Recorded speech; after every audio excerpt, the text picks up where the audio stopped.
CBS News has confirmed CIA Director Mike Pompeo met yesterday with Palestinian President Mahmoud Abbas. It came a day before Israeli Prime Minister Benjamin Netanyahu's White House meeting today with President Trump. This is Netanyahu's first visit after years of frosty relations with President Obama.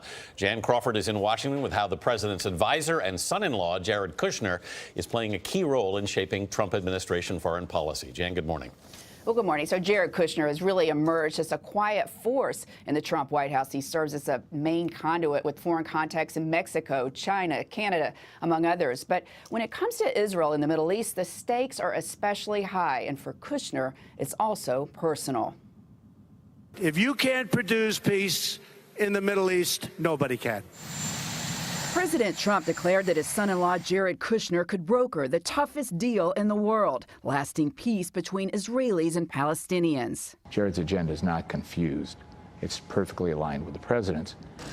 Critics point out that the 36-year-old businessman and husband of Ivanka Trump has no government or foreign policy experience. But Trump family friend and real estate mogul Thomas Barrack says that's an asset. So you take his mind, his ability, his dedication, his focus in a fresh basis without a preconceived notion are actually better than having somebody who was in foreign policy for 60 years. Foreign leaders initially were skeptical of Kushner, says the Washington Post's Philip Rucker. They sort of assumed he's probably in over his head. He might be a spoiled kid of the president, and yet he's been very impressive to them. Rucker says Kushner has been pivotal in shaping the U.S.'s relationship with Mexico. Jared Kushner led the Mexican foreign minister into the Oval Office where they talked to President Trump, and they advised him to tone down his rhetoric about Mexico. President Trump did just that in a speech. We also understand that a strong and healthy economy in Mexico is very good for the United States. But Kushner's counsel was short-lived. It was the next morning, of course, where Trump went on Twitter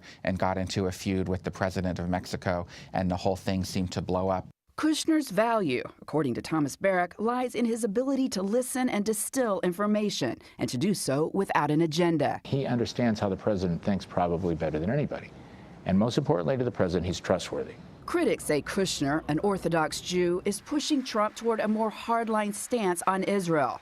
But no administration over the course of 4 decades has been able to solve the Arab-Israeli conflict. Barrack says with a new set of leaders in the Arab world wanting a solution, the timing is right. Israel aligned with tolerant Islam is the answer. And I think that that's what Jared is pushing towards, trying to use those relationships in a clean canvas with his influence on the president to say, have a soft hand, be culturally sensitive. This would be an opportunity for you, Mr. President, to maybe do something along the lines of what President Reagan and Maggie Thatcher did in bringing down the wall. Now, in advance of today's White House meeting, Kushner had dinner last night with Netanyahu and Secretary of State Rex Tillerson. We don't expect there to be any policy pronouncements about the peace process coming out of today's meeting, though. Iran will be at the top of the agenda. Gail? All right. Thank you, Jan.